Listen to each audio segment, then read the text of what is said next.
Hello everyone. Welcome back to my channel.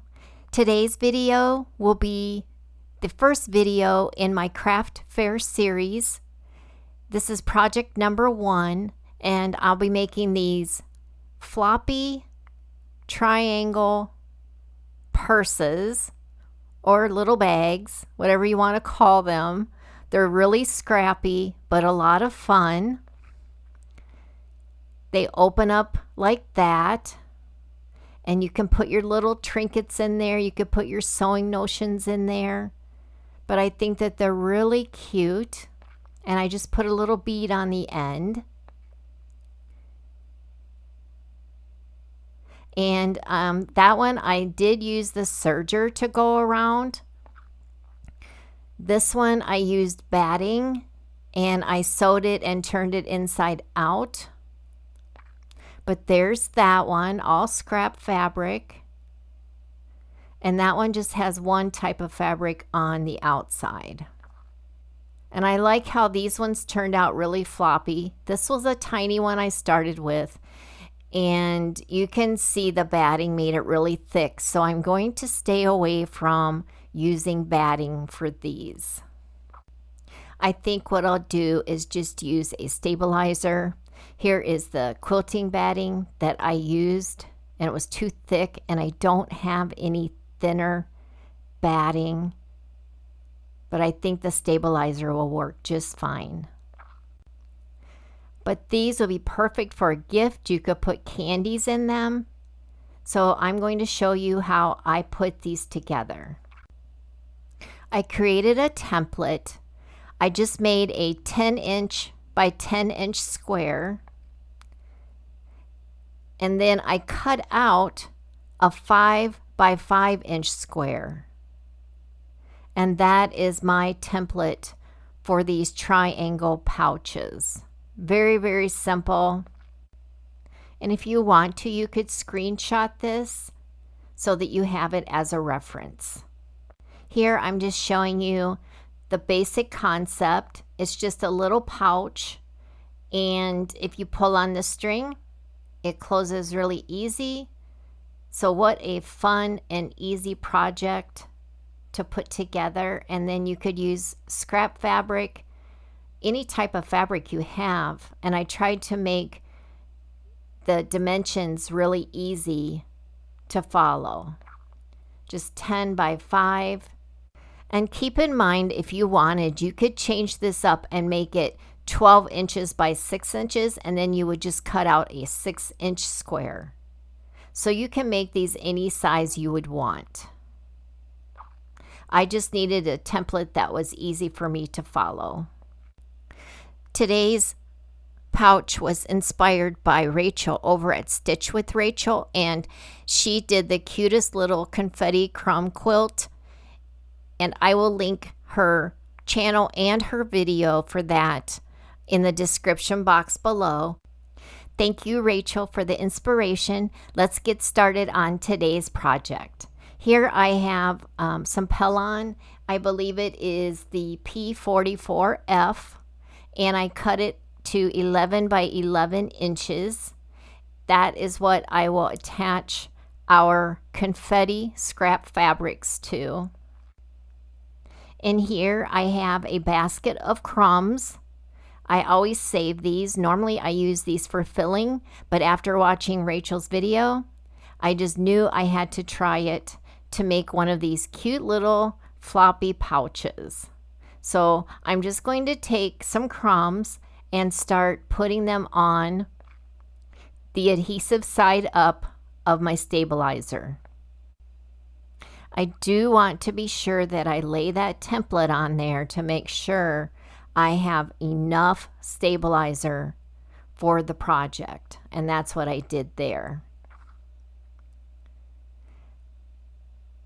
The lining to the pouch will be jean material. These are just from some scrap jeans for my husband. You know, I always grab his jeans before he throws them out, and we're just going to use those for the lining.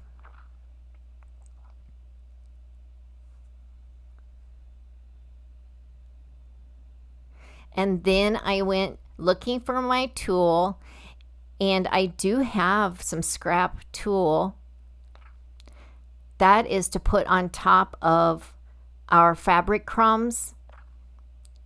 But as I went digging around, I found this old wedding veil that I bought at an estate sale many, many years ago. And it was so pretty because it has the lace in it. And I thought, well, I'm going to try to use that. And how pretty is that? I hope you can see it. But it was so pretty with all the motifs. So I'm just going to cut out an 11 by 11 sheet of that and use that for the top. We're going to quilt that top on top of all of the crumbs. And here I am just going to start laying out all the crumbs. Now I don't have any homespun, so some of these fabrics will have only one side. What I'll need to keep in mind as I'm laying this out is to make sure that the right side is facing up on the crumbs the best I can. And I'm just going through, I even have some strings that were donated to the crumb pile, and you can use tweezers if you'd like. Sometimes that's helpful, but in this project, I would just suggest lay it out and then go through and see what is facing the wrong side. I think that was the best way to do it.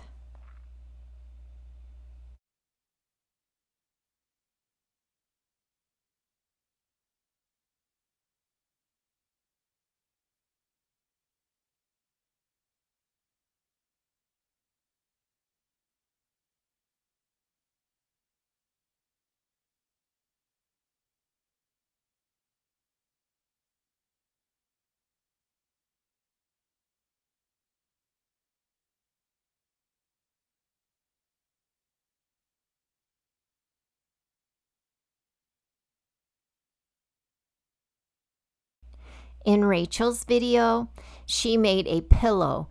What she had was on the bottom was the outside fabric, the lining, if you will, and then you would have had the stabilizer. She used foam, and the tulle that was on top, and then she made a pillow, and then she just dumped all of the fabric inside. And you could certainly do that. I think in the future when I make these, I may do that. But I thought I needed to do it this way because my fabrics had right and wrong sides. Now here I'm just putting on my pressing mat. I'm going to press what I can to the stabilizer. Not all of the fabric will catch the stabilizer, of course, because they're all just piled on there, right? Just a good press before I add the tulle on top. Also, after I lift the pressing mat, I'll be able to see if there were any fabrics that I didn't get turned over. That'll be a good time to do that.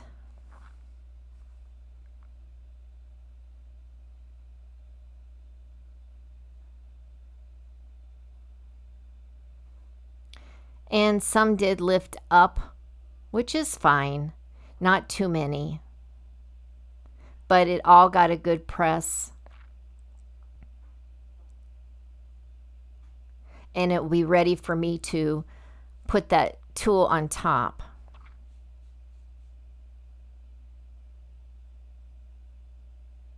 And there we go. And it looks pretty already. And then we will just give quick presses. I'm just making sure that I don't put the iron on an empty space, but I don't see any empty spaces, so we were okay. I just want to get that as flat as I can.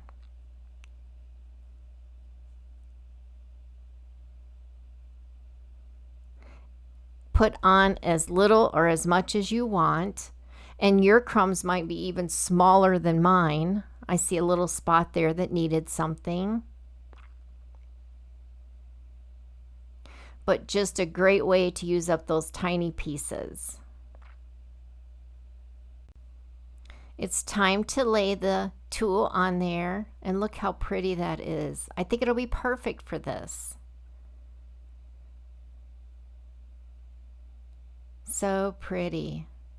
And to think it was someone's wedding veil. But it has a new life today, right?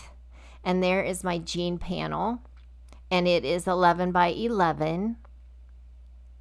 And I'm just lifting that, bringing that over to the jean panel, because this will all get quilted together.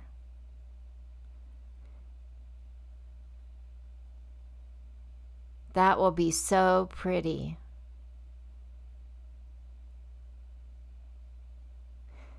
And then I'm going to pin in the center. Just pin everything down.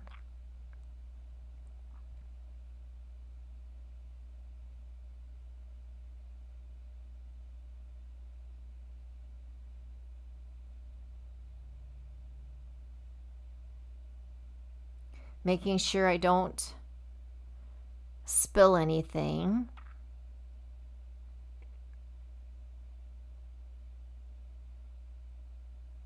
But because of the pressing, it seems like everything is just staying in place. And then I'm going to clip everything. I just wanted to show you, my friend Kathy made this for me. She makes these little bowls, and it has little vintage buttons, and I keep my clips in there. Now I'm just going to clip around the entire outside, just to hold everything in there so that I can get it to the sewing machine and get it quilted.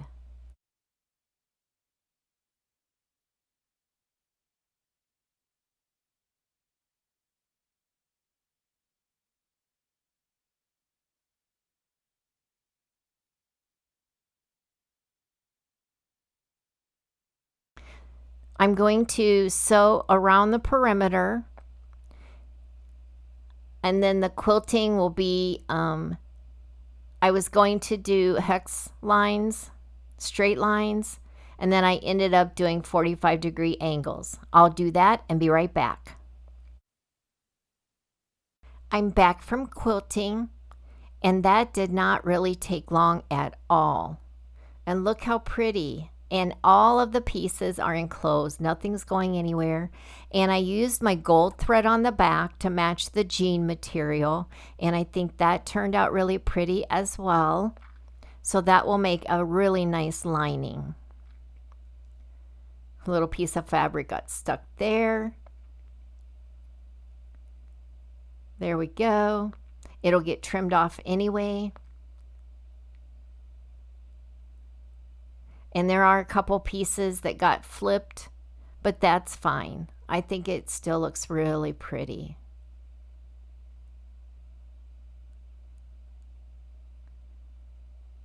And all the motifs, it really adds to this piece. Just imagine the projects that you can do with this technique. I really, really like it. I did my diagonals about 1 inch apart.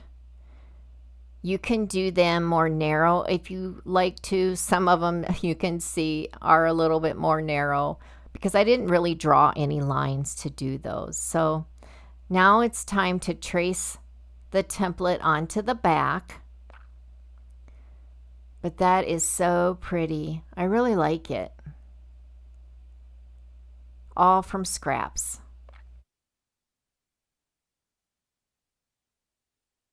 Now it's time to trace the template onto the back.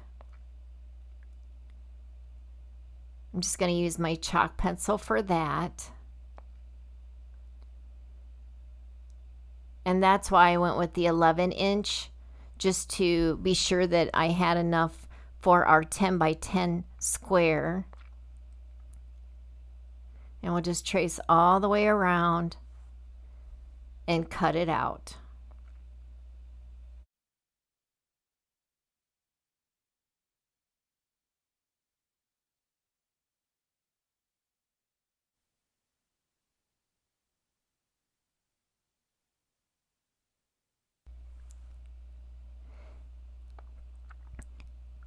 Now that 5 by 5 inch square that we had left over, we can save that for another project.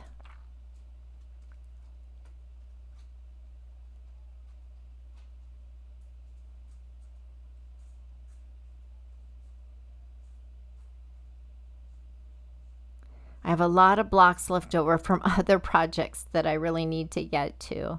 I don't think I'll ever get to all the projects. Very pretty. Just a lovely collection of different fabrics.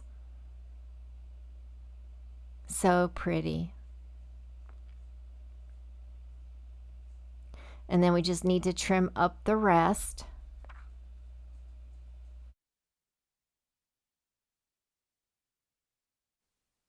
I'm just going to take the template and make sure that I have the same dimensions. And I do, and there is the beginning of our little pouch.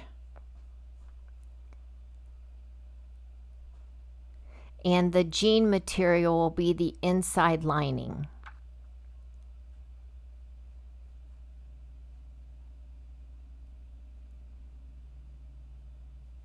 The first thing I want to do is take this to the serger, and I'm going to do that inside corner right there with the serger. I'll do that and be right back. I'm back from the serger and I finished that inside corner. I did add some gold and blue thread into my serger for that added dimension. And I really like how that turned out. So the first thing we're going to do is fold over. You fold over to the inside because we'll turn it inside out, and we're going to sew along that edge.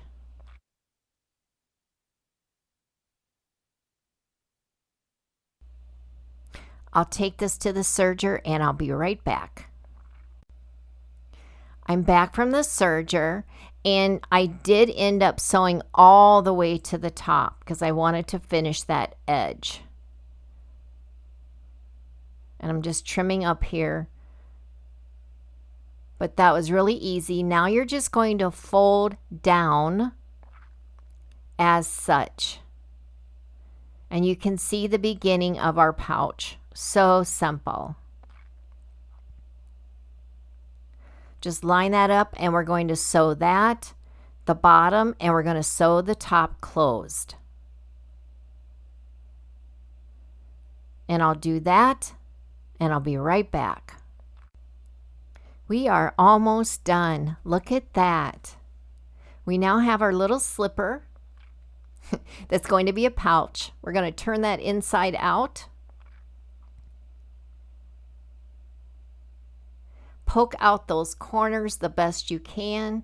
They are going to be a little puckered, which is fine because our pouch is a floppy pouch. So that is okay.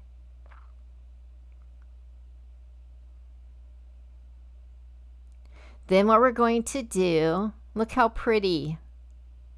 And it's all serged, so we didn't have to turn anything inside out except for the last step. Go ahead and get everything poked out. Next, we're going to take an awl and we're going to make a couple holes. I just needed to find mine. And you'll also need some string. I'm using jute string.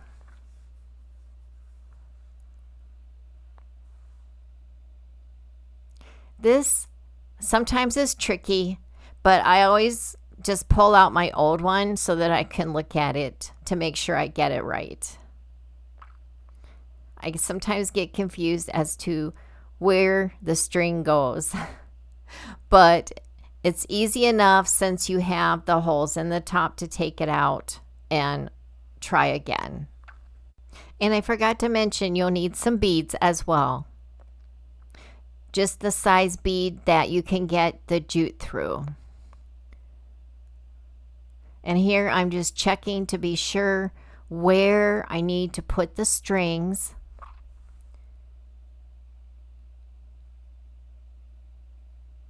So the first string will go right there where I'm showing you. So you're going to poke a hole with the awl. If you were doing this on the sewing machine, you could just leave a hole there, but this is just as easy. And then we're going to take some pliers or a hemostat, something to hook the string onto to pull it through. I'm just going to use these, my old fishing hemostats, but they're clean, I promise. And then you'll poke it in the top there, just like that, I hope. There we go. It might take a little bit, or you might have to re-poke the hole. And I'm sorry I'm off camera here.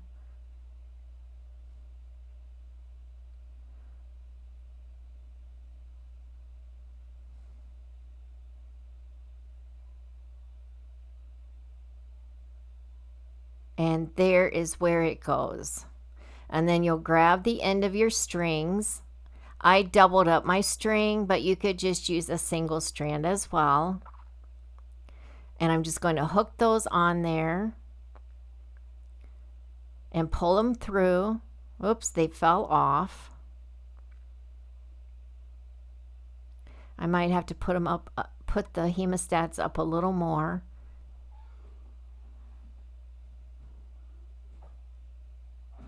Okay, now I can pull those through just like that.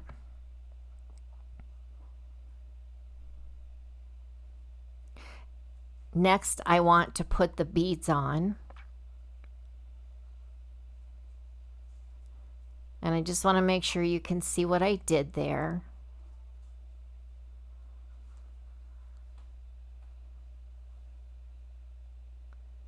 And we'll just put the beads on.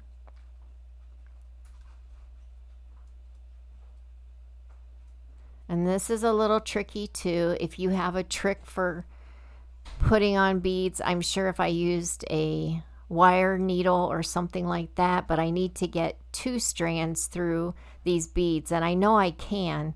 It just gets a little tricky.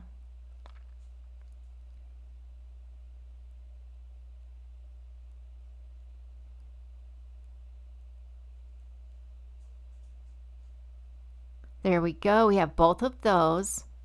And what that bead is going to do, it's going to be a stopper for the other side of the pouch.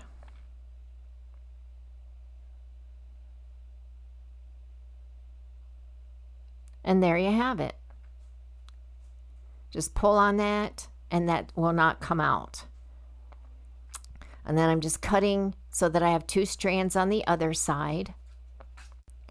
Poke a hole in that top corner there and then go in from the outside with the hemostats and grab the string.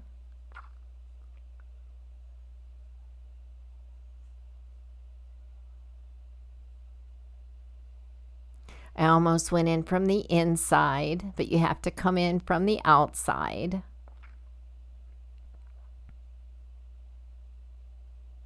There we go, and then we're going to add the 2 beads, and we're almost done.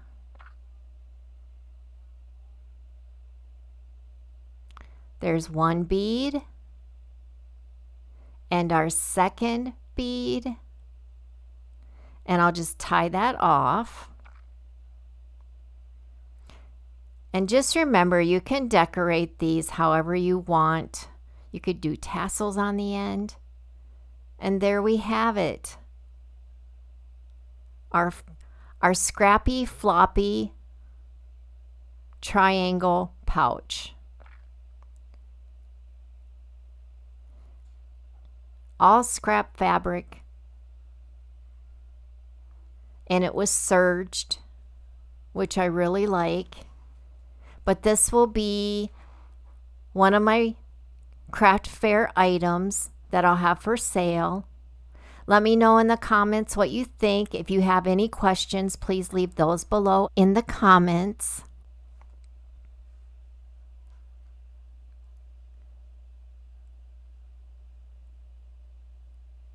I hope you enjoyed today's video. If you're not already subscribed, please subscribe, like, share. I would really appreciate it. Thanks for hanging out with me today. And until the next video, God bless.